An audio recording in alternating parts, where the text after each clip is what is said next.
The morning he moved in, I was still folding the laundry. White towels, his shirts, my husband's gym socks. All the fabric of our carefully structured life, stacked in color-coordinated piles. The dryer door clicked shut behind me, but the rhythm of his footsteps in the hall, unfamiliar, sharper than the weight of slippers I was used to, lingered. I didn't know then that I would learn those footsteps better than my own heartbeat. My husband had told me only 3 days earlier. "He just needs a place to stay until the papers go through," he said, meaning the divorce. I had nodded. It wasn't a request. It never was with him. Only the tone of inevitability he used for work trips and real estate decisions. I hadn't asked why his son had nowhere else to go or what the divorce meant. I was too busy arranging the guest room, fluffing pillows, and placing a neutral magazine on the nightstand like I was staging the house for sale. The first time I really saw him, was in the kitchen. He stood with the refrigerator door open, back slightly bent, reaching for a water bottle. His shirt clung to his back. Not soaked, just close enough to suggest the shape of someone who used to belong to gyms and late-night showers, not long emails and spreadsheets. I had seen that posture before.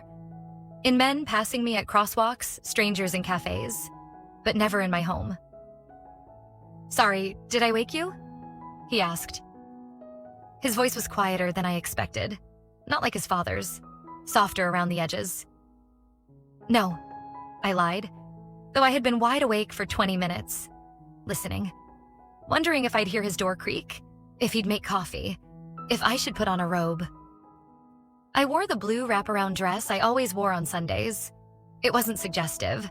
It clung in the right places, but never announced itself. Still, I suddenly felt too aware of its texture against my skin. I wanted to retreat to the bathroom, splash cold water on my face, rebutton my collar, but I didn't. We shared the kitchen space silently, like strangers forced to navigate around each other at an airport lounge. I watched him pour coffee into the wrong mug, the one I usually kept for tea, and I didn't correct him. I should have. But I liked the absurd intimacy of the mistake, like he'd touched something private and didn't know it. My husband came in moments later, breaking whatever spell had begun to form. His presence, strong and familiar, filled the room, and I found myself stepping back, aligning with him out of instinct.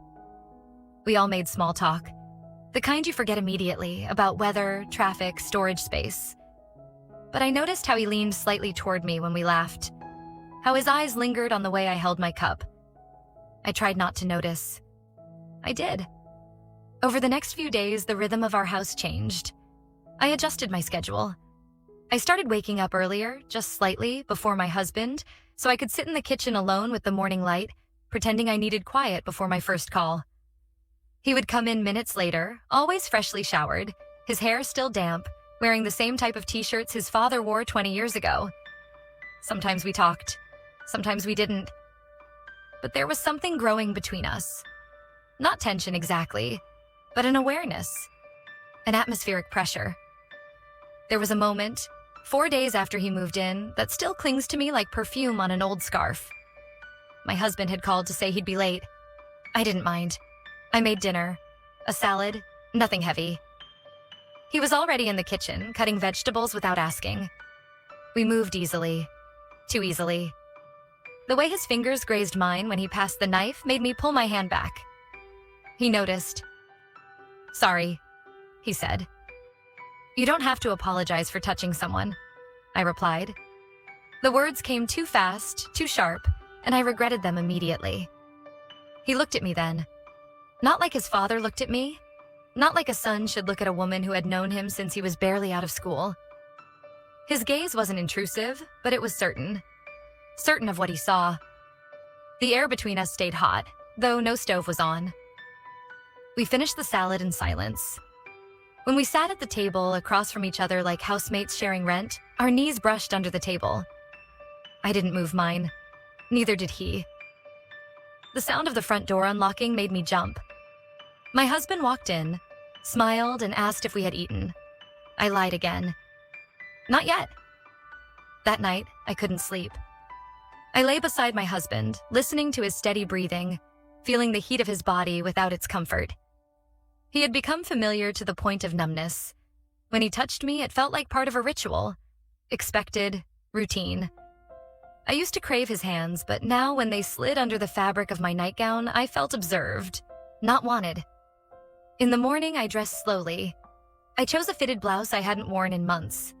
Not provocative, but it traced the line of my waist in a way that made me feel something again. I added perfume. Not the one my husband liked, but the one that lingered longer on skin. I stood longer than usual at the kitchen counter, waiting. When he walked in, he paused, almost imperceptibly. But I saw it. The flicker of acknowledgement. The intake of breath. He said nothing. He poured his coffee. I turned away, but the skin on the back of my neck tingled. That's when I knew it wasn't just in my head. There was a thread between us now. Tight. Invisible. Humming. Later that day, I passed him in the hallway. It was narrow, just enough space for one. We both hesitated, then moved in the same direction. Our bodies touched. Shoulder to hip, a full second of contact. I felt every point of pressure, every warm inch long after we parted. At dinner, I tried to be normal. I asked about work, about news. My husband spoke, and I nodded, but I couldn't focus. I watched his son across the table. He looked down when I looked at him. But his leg brushed mine again, this time slowly. After we cleared the plates, he stayed to help dry. My husband went to the den. He reached for a glass, and our hands met on the rim. The contact was quick, but neither of us flinched. He didn't say anything. Neither did I. But something had shifted. Later that night, as I lay in bed, I touched my collarbone lightly, tracing the skin he had brushed against. I thought of his silence, of the way he didn't pull away. Tomorrow, I knew we'd share the kitchen again. And maybe coffee. Maybe something more. I should have felt guilt. But all I felt was the ache of anticipation. The next morning began the same way. My husband had left early. Something about a meeting across town. A breakfast seminar that required him to be out the door before sunrise. I heard his car pull out of the driveway while I was still lying in bed, eyes wide open in the half-dark. I didn't move immediately. I stayed still, listening for the second set of footsteps. They came eventually. Light, deliberate, yet unhurried. I could tell he thought he was alone. That thought made me slow everything down. How I rose from the bed, how I stretched, how I chose what to wear. It was too early to pretend I was going anywhere, but I still reached for the black tank top I usually reserved for workouts. It hugged my torso closely and left my shoulders bare, the fabric just thick enough to feel deliberate, yet thin enough to remember. I paired it with a loose gray cardigan, just in case. Part of me wanted to look effortless. Another part wanted him to know it wasn't an accident. When I walked into the kitchen, he was already seated at the island, reading something on his phone, a cup of coffee in one hand. He wore a white t-shirt, slightly wrinkled from the drawer, and navy sweatpants. There was a softness in the way he sat, but his body always looked like it could spring into motion at any moment. His back straightened when he heard me. Not abruptly, just enough to show he noticed, that he was aware of me entering the room and that awareness mattered. I moved to the counter and reached for a mug, choosing one deliberately, my husband's favorite. I didn't know why. Maybe I wanted to displace something. Maybe I just wanted to see if he'd notice. He did. "You always use that one," he said quietly without looking up. I paused, one hand on the coffee pot, the other still cradling the mug. "He won't mind," I replied. My voice was calm, almost clinical, but my chest tightened. There was something loaded in the exchange, though we both pretended otherwise. We drank our coffee in near silence. I leaned on the kitchen island, facing him, my cardigan slightly slipping off one shoulder. I didn't fix it. He glanced once, maybe twice, and then seemed to study the rim of his cup as though it held answers to things he wasn't ready to ask. I could feel the charge in the room rising, like pressure before a summer storm. It wasn't that anything was happening. It was that everything was just close enough to happen. I turned away, opening the fridge with an absent hand, pretending to look for something. I didn't need anything. I just needed the space to collect myself. When I turned back, he was still watching me, but now openly. His eyes held me. Not possessive, not inappropriate, just intentional. And in that moment, something gave way inside me. I placed the mug down harder than I meant to. The ceramic clinked against the marble. I felt my breath shorten, as though I'd come in from a run. I wanted to say something that would shift the room back to neutral, but there was nothing left to say. I moved toward the sink, and as I passed behind him, he turned, barely, subtly, enough so that his knee touched my thigh. It would have been so easy to pretend it was accidental. But neither of us moved. His hand rested on the edge of the counter, his fingers just inches from where my hips stood. I turned to face him, slowly. No words. Just that space between us. Tight. Unbearable. My breathing was uneven now, and I knew he could hear it. The kiss came like instinct. No warning, no buildup of poetic glances or whispered confessions. Just gravity. Just need. His hand brushed the side of my face, gentle but sure, and before I could think to stop him, his lips touched mine. The moment was suspended. Quiet. Warm. Charged with everything we hadn't said. It didn't last long. Maybe 5 seconds, maybe less. But it left me unmoored. I pulled away. Not abruptly. Not in rejection, but as if I'd stepped too close to a flame. I didn't look at him. I walked to the other side of the kitchen and stared at the window above the sink. My hands gripped the counter. I didn't know if I was shaking, but I could feel the energy running through me, frantic and wild. He didn't speak. He didn't apologize. He didn't retreat. Instead, he waited. And in his waiting, I felt seen. When I finally turned, he was still there, his face unreadable. I met his gaze briefly, long enough to know he wasn't going to act like nothing had happened. Long enough to know I didn't want him to. The sound of my phone vibrating on the counter broke the silence. I picked it up. My husband, texting a reminder about dinner with clients. My throat tightened. I said the only thing I could manage. I need to get ready for work. He nodded. Nothing more. No pressure. But as I turned to leave, I felt him watching me, and I wanted him to. The rest of the day passed in disjointed hours. Zoom calls, emails, the buzz of routine. But my body remained tuned to that morning. My lips still felt the ghost of the kiss. My skin remembered the nearness of his hand. In the late afternoon, I stood in front of my closet for too long. I didn't know what I was doing exactly. There was no date, no event. But I found myself reaching for a soft, lacy camisole I hadn't worn in years. I slid it under my sweater. It was for no one. But it changed the way I moved. At dinner, we all sat at the table as if nothing had shifted. My husband asked about my day. I answered. He talked about his project. I nodded. I poured him wine. He thanked me. A scene rehearsed 1,000 times. But under the table, my leg brushed against his son's again. Just once, lightly. This time, he pulled back. Not with shame, but with restraint. I understood that. The weight of waiting. The new boundary we had crossed and could no longer pretend wasn't real. When I cleared the plates, he followed me into the kitchen again. I didn't turn to look at him. I didn't need to. I could feel him behind me, just far enough not to touch, but close enough that the air warmed. I shouldn't have, he said finally. Quiet, honest. I closed the dishwasher, my back still to him. But you did, I replied, the words low, barely more than a breath. He didn't argue, didn't try to justify. Just silence. After he left the room, I stood there alone, hands on the countertop, staring at the reflection in the dark window. My face looked the same. My life, on paper, was untouched. But everything inside had shifted, like furniture rearranged quietly in the night. I went to bed without speaking. My husband kissed my shoulder before turning to sleep. I stayed on my side, eyes open, heart open, waiting. For what, I didn't know. But I knew what I had felt. And I knew I wanted more. The suggestion came 2 days later, slid into conversation over morning toast, the way he always introduced things he'd already decided. My husband, cheerful in that clipped, managerial way, announced a spontaneous weekend trip to the lake house. "It'll do us good," he said, buttering his toast with military precision.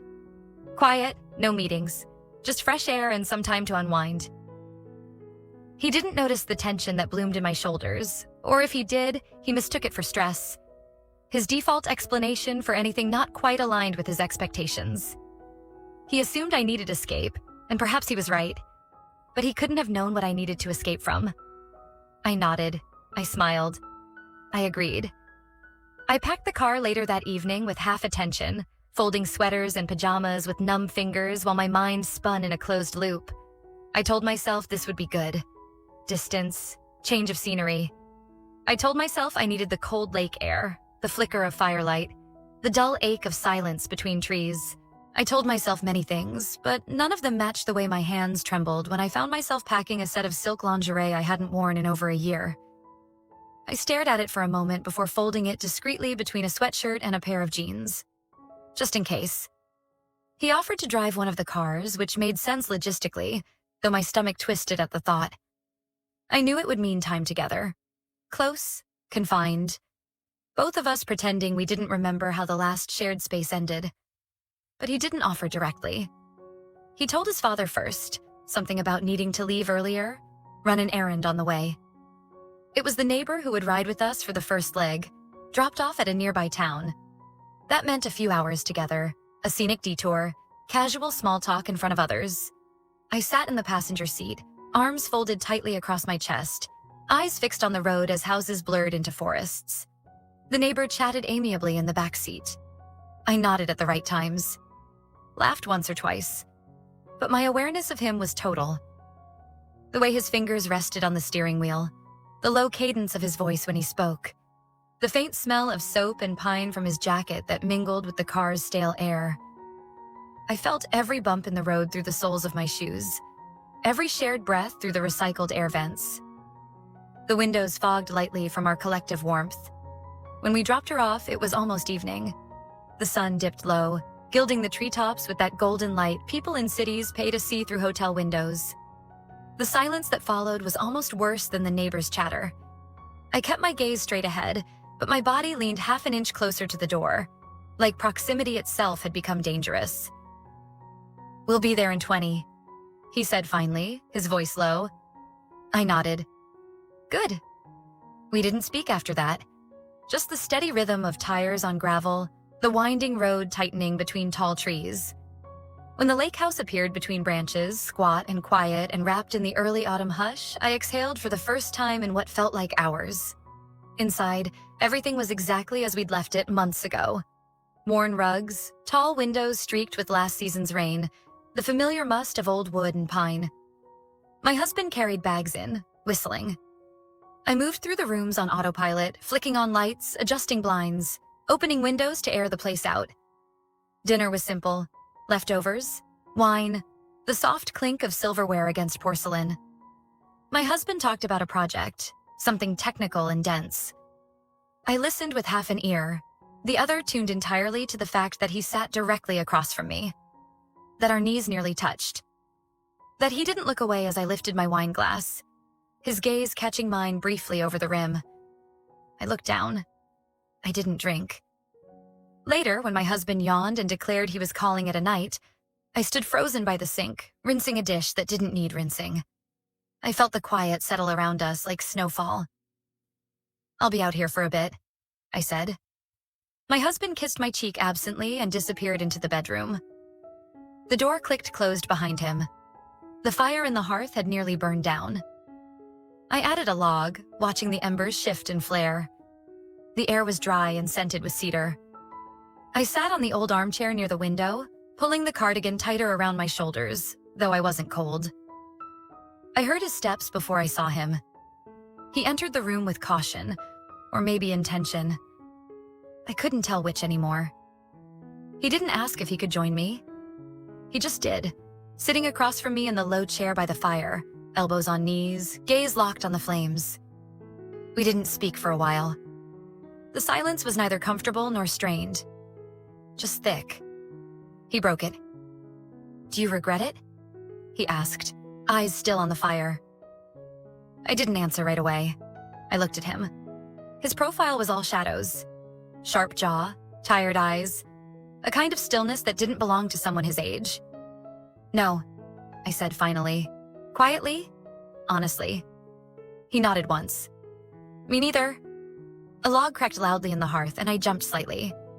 He looked at me then, not smiling, not expectant. Just seeing me, really seeing me. I didn't know what I felt in that moment. Relief? Terror? Desire? Maybe all of it. Maybe none. I stood to go, but I moved slowly, waiting, hoping for him to say something. To reach. He didn't. His restraint was both comforting and excruciating. I walked to the hallway, my bare feet soft against the cold wood.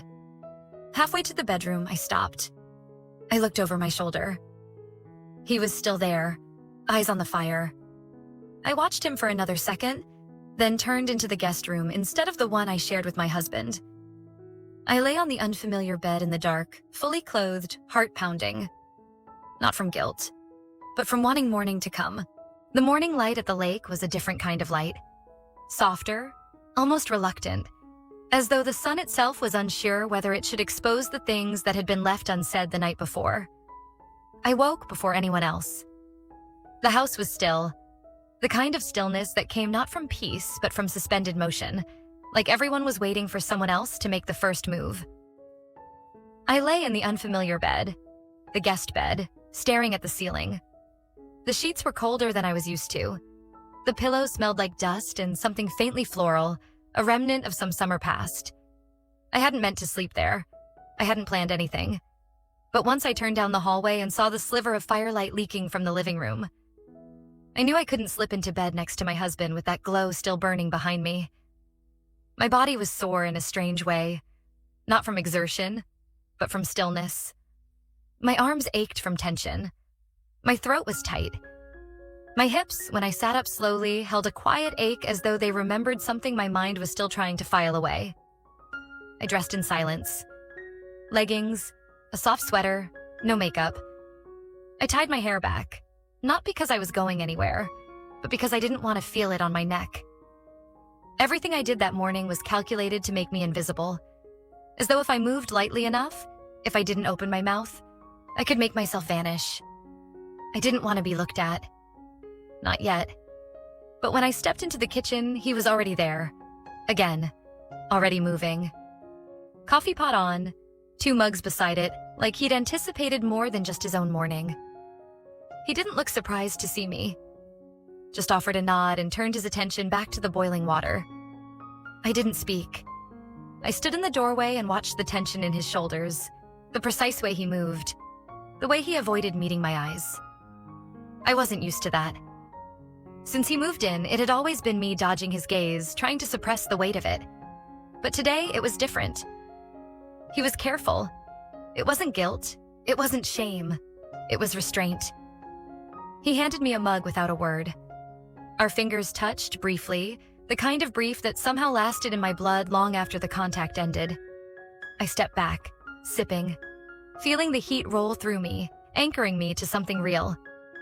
We stood in silence for several minutes, 2 people pretending they weren't aware of every inch of space between them. "You slept in the other room," he said eventually, still not looking up. "I didn't want to wake him," I replied. It was a lie. He knew it. I knew it. But neither of us corrected it. Later that morning, my husband emerged, energetic and oblivious. He suggested a hike, something light, just around the perimeter of the lake. I agreed, though my body still felt too heavy for movement. He kissed my temple before he left the room to change. I flinched almost imperceptibly. I hoped no one saw. The trail was narrow and damp with last night's rain. Fallen leaves stuck to our shoes. We walked in pairs, my husband ahead, pointing out trees, the changing color of the season. His son and I behind, steps in time, silence thicker with each passing minute. There was a moment, one moment, when the trail curved and my husband was out of sight ahead. He turned to look at me, just a glance over the shoulder, but it was enough. His eyes held something steady, something unreadable. He said nothing, but I felt the weight of the question he didn't ask. I didn't answer. That evening, the temperature dropped. My husband built a fire, proud of how quickly it caught. He loved that about the house. The fireplace, the wood pile, the idea of tending to something elemental. He saw it as romantic. I saw it now as distraction. I curled up on the couch, legs tucked beneath me, nursing a glass of red wine. The silence was cozy on the surface, but underneath it pulsed. He sat on the rug, leaning against the couch near my feet. His presence was grounding and familiar. His son was across the room, sitting in one of the old chairs, flipping through a book he wasn't reading.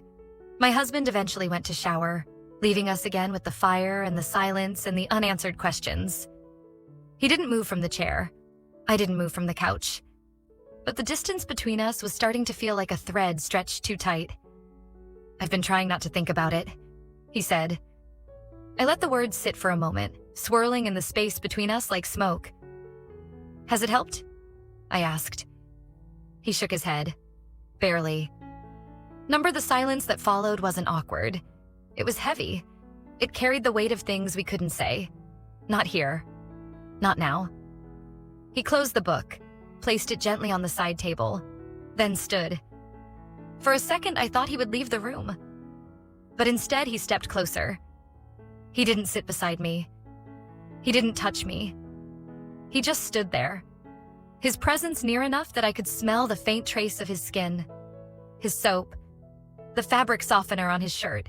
I could feel him looking at me. I kept my eyes on the fire. His hand grazed the back of the couch, barely brushing the curve of my shoulder. The contact wasn't deliberate, but it wasn't accidental either. My breath caught in my throat. He stepped back before anything else could happen, walked slowly toward the hallway. I watched him go, every nerve in my body following his retreat. My husband came back minutes later, towel drying his hair, talking about how good it felt to unplug. I nodded. I agreed. I listened. But my body was still humming.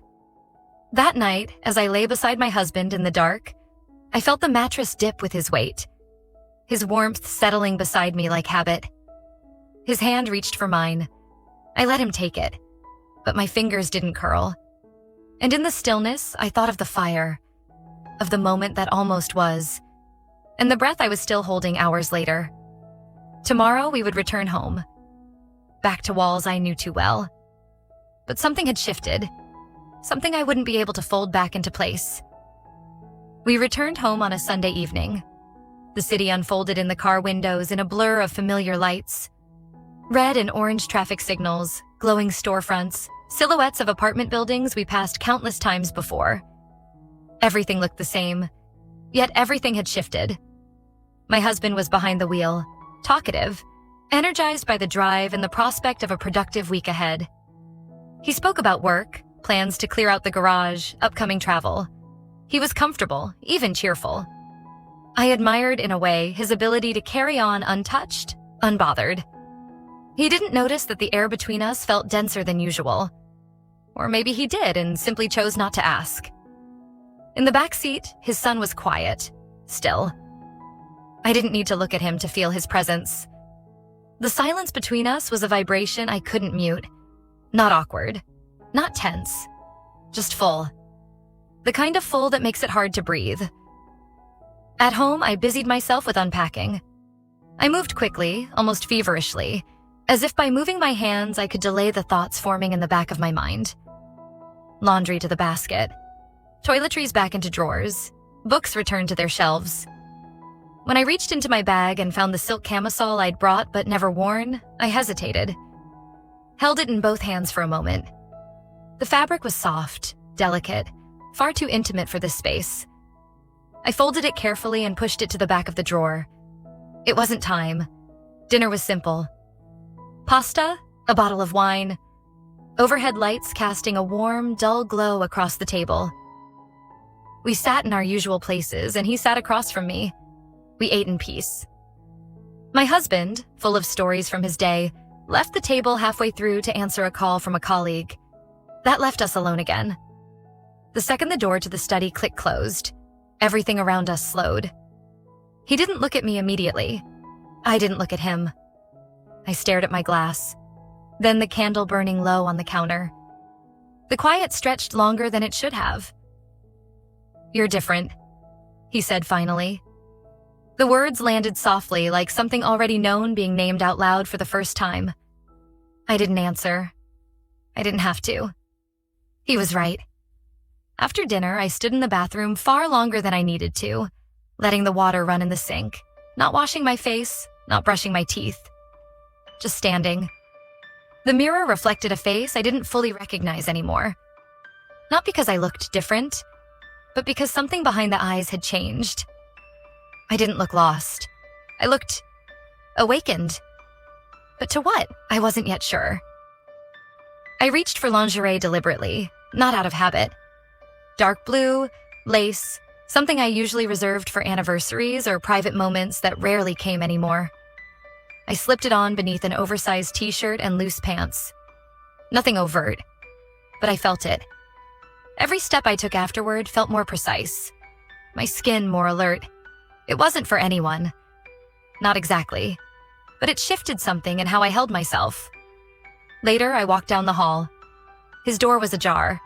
No light inside, but I knew he was there. I didn't slow, didn't stop. Just registered it. The door. The silence. The fact that he too was waiting. We didn't cross paths again until much later. I couldn't sleep. I crept to the kitchen for a glass of water, barefoot, quiet.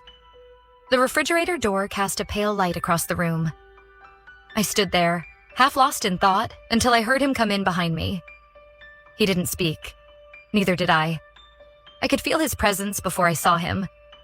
It wasn't startling, but it was sharp. Focused.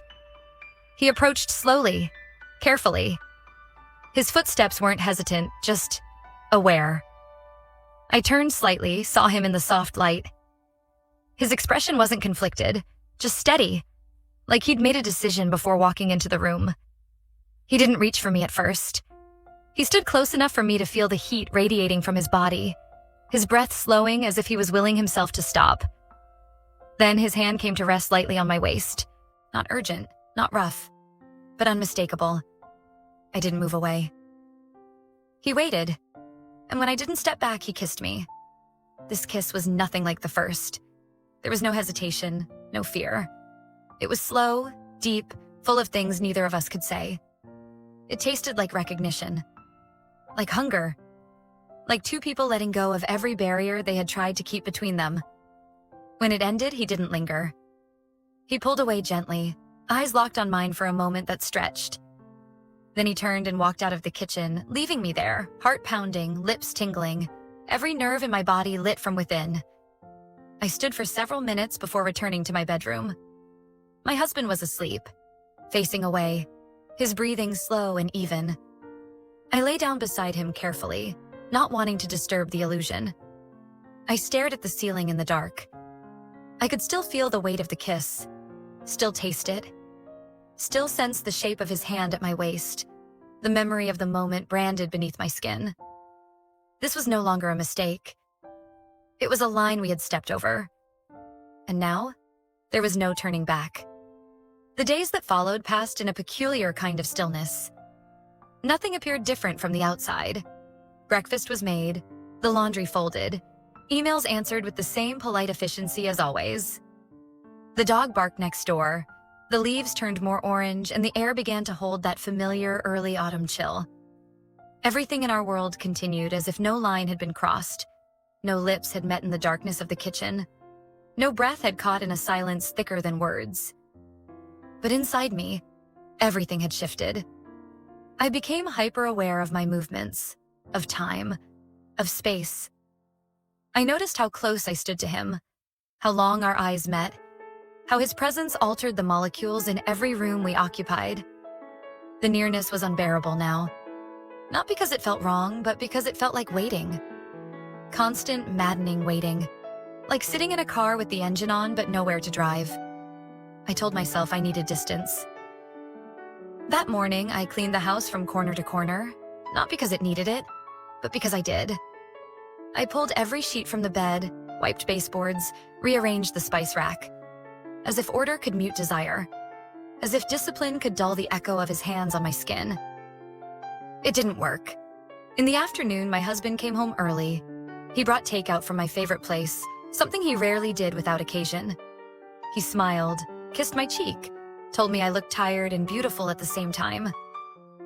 And I stood there, dish towel in hand, unable to meet his eyes for more than a second. I wanted to be grateful. I wanted to feel warmth. But all I could feel was the comparison. How his touch had become familiar, functional, like punctuation at the end of a sentence I'd read 1,000 times. That night, he reached for me in bed. Not urgently, but affectionately, with the kind of comfort built over years of habit. I let him because it was easier than explaining. Because it was what was expected. Because somewhere deep inside, I still wanted to feel something. But I didn't. His hands were gentle, practiced, but my skin felt muted beneath them. My body responded out of rhythm, like a song played too slowly. I watched the ceiling in the dark as he moved against me, his breath warm near my ear, his voice whispering words I barely registered. My mind had drifted elsewhere. Not to guilt, but to memory. To the way my lover's hand had touched my waist like he wasn't sure if I would let him. To the gravity in his silence, to the hunger in that kitchen-lit kiss. When it was over, he kissed my shoulder and turned over with a satisfied sigh. I lay still, eyes open, fingers curled lightly over the edge of the sheet. The contact had left no trace. My body, once eager, now felt like a room after guests had left. Tidy, cold, uninhabited.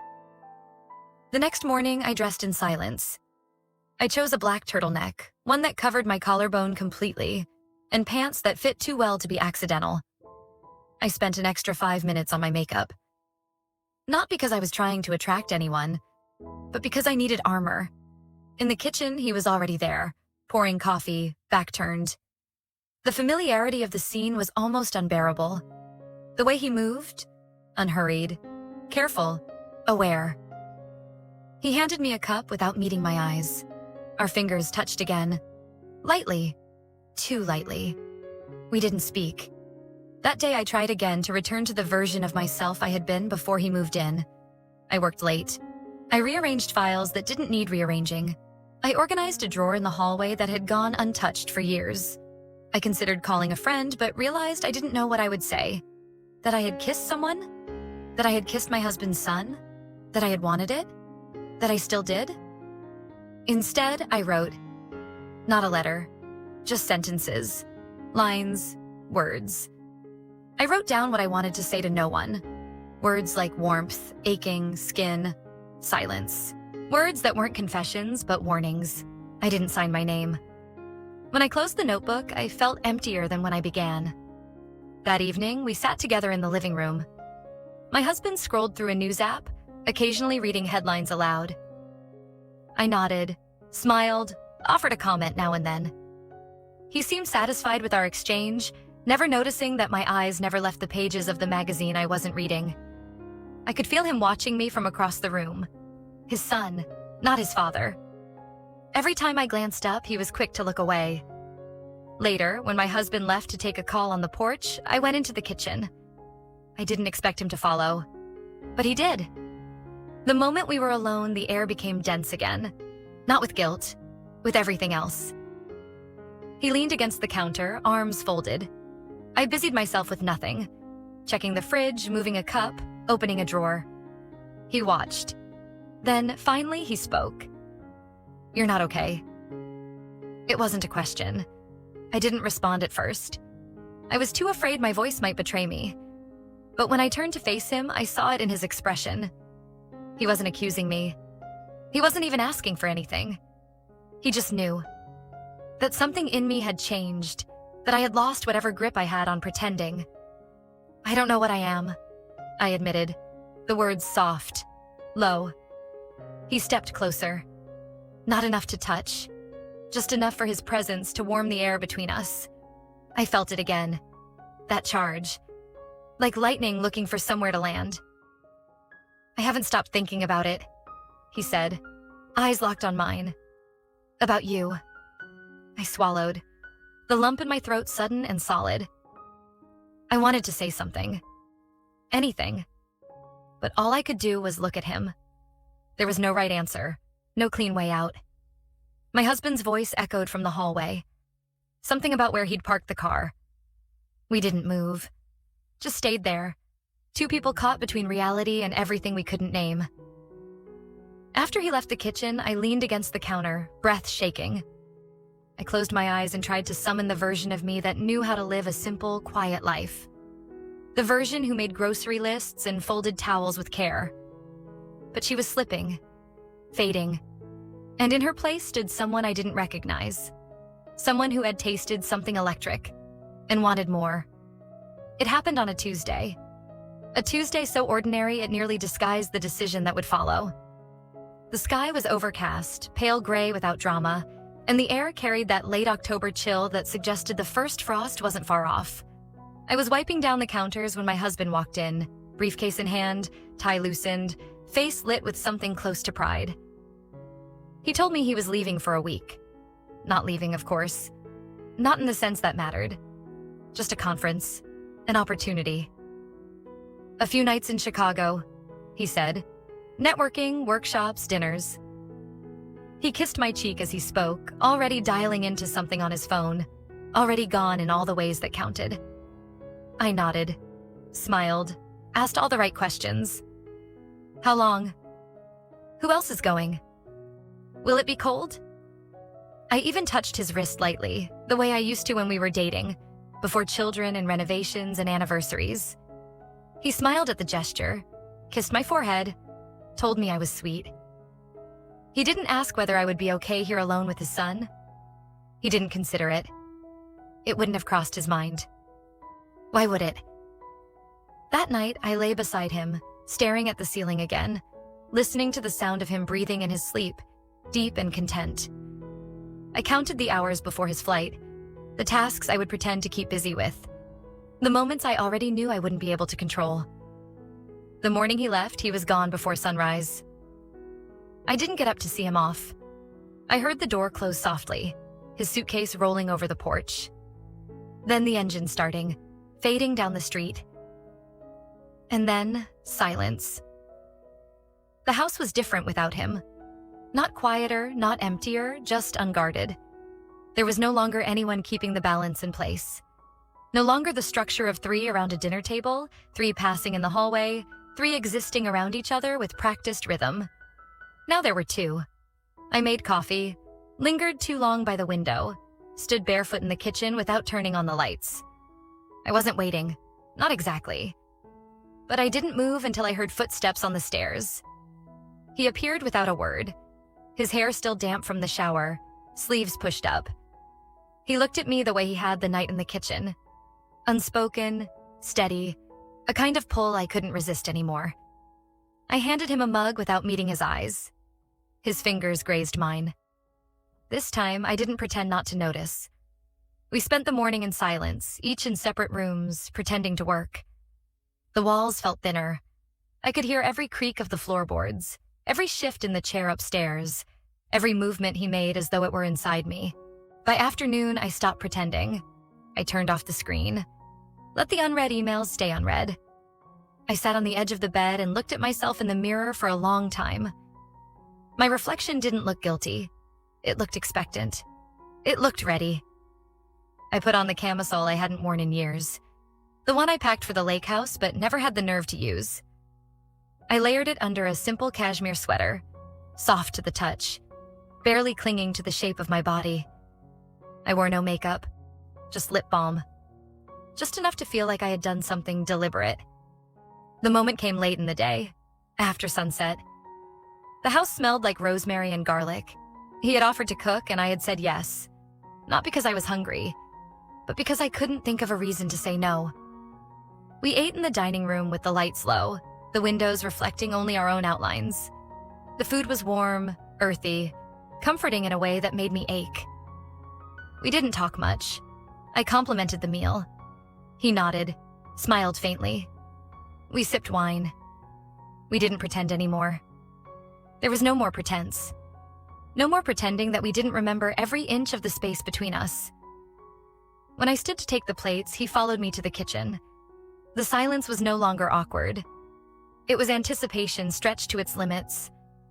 I felt him behind me before he touched me. His hand brushed the small of my back, just enough to make me catch my breath. "I don't want to be careful anymore," he said. His voice was low, near my ear. I turned slowly. The look in his eyes wasn't uncertainty. It was permission. It was promise. I didn't respond. I stepped closer. The kiss came without hesitation. It was inevitable, not impulsive. This time there was no question in the way his hands found my waist, in the way my fingers tangled in his shirt. We didn't need to talk. Words would have broken it. This wasn't a confession. It was an admission, an acceptance. When we finally broke apart, there was no apology in the space between us. Just breathe, just warmth, just the thudding silence of two people who had given in fully. He didn't leave my room that night, and I didn't ask him to. We didn't speak in the dark. We didn't promise or explain. We lay still, the shape of his body next to mine like a shield against everything that would come after. I didn't feel guilt. I didn't feel fear. I felt alive. And for the first time in years, I didn't fall asleep watching the ceiling. I fell asleep watching him. When I woke the next morning, it took a moment to remember where I was. Not physically. This was still our bedroom. Still the familiar ceiling with the faint crack in the corner. The same lamp on the nightstand. The same hum of the radiator in early November. But something in the quality of the air, in the warmth of the sheets tangled at my waist, told me that something essential had shifted. I was alone in the bed. He had already left the room. I didn't panic. I didn't even move for a while. I simply lay there, blinking at the morning light filtering through the curtains, feeling my body wrapped in the echo of his. The pillow still smelled like him. My skin still remembered the weight of his hands, the slow breath at the back of my neck, the rhythm of two people no longer trying to resist. There was no shame in me. Not yet. What I felt mostly was quiet. Not the absence of sound, but the presence of something stilled. Like the moment after snow begins to fall. Or the breath held just before a word is spoken. I didn't feel wrong. I didn't feel ruined. I felt full. For the first time in years, I moved slowly through the house without a sense of purpose. No tasks. No pretending. I brewed coffee without rush, wrapped myself in a thick cardigan, and walked barefoot into the living room, where he sat reading on the couch, legs tucked under him, coffee mug resting on his thigh. He looked up. Our eyes met. There was no surprise, no regret. Only that same unspoken thread we'd been tightening for weeks. He smiled faintly, then turned the page. And just like that, we fell into something that didn't need to be named. That day passed in a rhythm both natural and surreal. We spoke little. Not because there was nothing to say, but because the silence between us no longer needed filling. We moved around each other like people who'd shared something sacred and were still carrying it gently between them. When I passed him in the hallway, his hand brushed my back. When I handed him a dish, his fingers lingered just a moment longer than necessary. These were not declarations. They were reminders. And I welcomed them. I didn't think about what it meant. Not yet. But as the hours drifted by, I began to notice something else. Not absence. Presence. A different kind of stillness. I noticed that I no longer waited to hear the front door open. No longer braced myself for the jangle of keys, the shift of the floor under my husband's step. I had stopped expecting him, and in that absence, something else had taken root. We cooked together that evening. He chopped vegetables while I stirred sauce, the movements of our bodies aligning like choreography. At one point, he reached above me to grab a pan, and his chest brushed my back. I paused. My body registered it before my mind could. Heat, memory, a shiver just below the surface. He didn't pull away. I didn't move. The moment passed without interruption. After dinner, we lingered. I poured us both a second glass of wine, something I hadn't done in months. We sat in the living room, the TV on but muted, the sound of the city leaking faintly through the window cracks. He turned toward me then, his expression unreadable, almost cautious. "We can't keep this," he said. It wasn't an accusation. It wasn't even a warning. It was just a truth, laid gently between us like a folded sweater. I didn't respond right away. I took a sip of wine, watched the swirl of it in the glass. "No," I said finally. "We can't." But I didn't believe it. Not really. Later, when I showered, I stood under the water longer than necessary. Let it scald my shoulders, run over my arms, rinse the trace of his hands from my skin. But it didn't leave me. Nothing physical could undo what had settled inside me. That night, he didn't come to my room, and I didn't go to his. Not out of guilt, out of understanding. We had reached a point where silence meant more than touch, where restraint didn't mean hesitation, but reverence. We knew now what we were, what we had done, what we were doing. It wasn't just an affair. It wasn't a thrill. It wasn't a mistake. It had become part of us. A quiet knowing that followed us through each hallway, each shared breath, each glance over the edge of a coffee cup. The next day, my husband returned. He stepped into the house with the same smile, the same casual warmth, the same routine question. "Did you miss me?" I kissed his cheek. I smiled. I nodded. And in that moment, standing in the doorway, the weight of everything I had become pressed into me like a secret too large to contain. I felt the divide between who I had been, who I was with him, and who I was now, standing between two worlds that no longer overlapped. He unpacked his suitcase, told stories from the conference, complained about hotel breakfasts. I listened. I offered the right words, the right laughter, the right rhythm. I was good at this. I had always been good at this. But all the while I felt his son watching me from the other side of the room. Not possessively, not expectantly, just knowing. Later, my husband wrapped his arms around me from behind, resting his chin on my shoulder, murmuring that he missed my cooking. I smiled, laid my hands gently over his. And yet, I was already gone. Gone in the way you go when you've once been seen, truly seen, and you can't pretend to be invisible again. The three of us sat down for dinner that evening. Plates, glasses, silverware clinked. Words filled the air. But something else sat at the table with us. Not guilt, not betrayal. Just truth. Silent, constant, and impossible to unsee. I often wonder now if anyone else would have noticed the change in me. Not a stranger on the street, not a colleague on a video call, but someone who had once truly known me. My mother, perhaps, if she were still alive. My sister, before the years dulled our closeness into obligatory check-ins. A friend from my university days, someone who'd seen me before I became wife, hostess, caretaker, shadow. Because something in me has unraveled, not destroyed, not broken, just come undone in a quiet, private way. The stitching that once held together the performance of my life, how I moved, spoke, responded, has loosened, and I no longer rush to fix it. I wake each morning now not in panic, but in stillness. I dress as I always have. I cook breakfast. I pack a bag for yoga I won't attend. I greet my husband with the same soft smile, the same tone I've used for years. I listen to his plans for the day. I ask the right questions. I nod.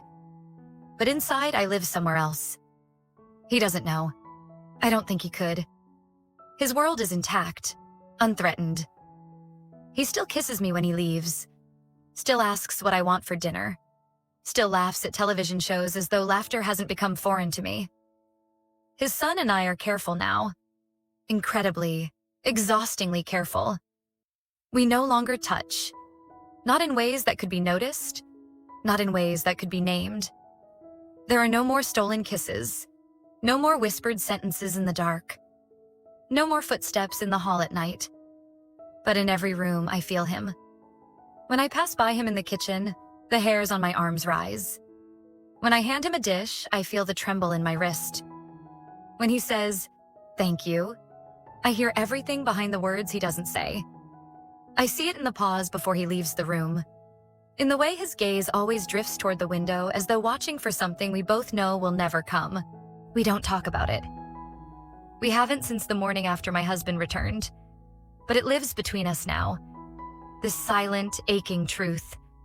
Not a weight, a presence, like a second heartbeat. There are moments I forget, moments I pretend. Like the Sunday afternoon we all drove to the farmer's market together, plastic bags of apples and herbs weighing down my hands, the sun warm on my shoulders, the three of us laughing as we struggled to pack everything into the trunk. My husband kissed my cheek before taking the cart back. His son caught my eye in the rearview mirror, and for a breath, the world held still. I imagined, for one reckless moment, what it would be like to keep moving forward in that direction. What if we just kept driving? What if we found somewhere far enough that names and roles and expectations no longer held power? But the light changed. The car moved. The day continued. Later that evening, I stood in front of the mirror again. I wore the same blouse I'd worn 100 times. The same earrings. The same neutral lipstick. But under it, I wore the same lace camisole from that night. I don't know why. It wasn't for him. He wouldn't see it. We wouldn't be alone. But I needed to feel something against my skin that reminded me I was still capable of choosing. My husband walked in behind me while I was brushing my hair. "You ready?" he asked, already buttoning his cuff. I nodded. Almost. He smiled. "You look nice tonight." I thanked him. He didn't notice the pause in my voice. That night at the restaurant, we met friends. We toasted promotions, laughed at old stories, discussed news headlines and vacation plans. I played my part so well I almost believed it. Almost.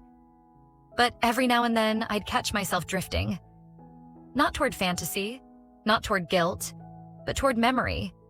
Not of one specific moment, but of what it felt like to be wanted in silence. To be known without having to speak.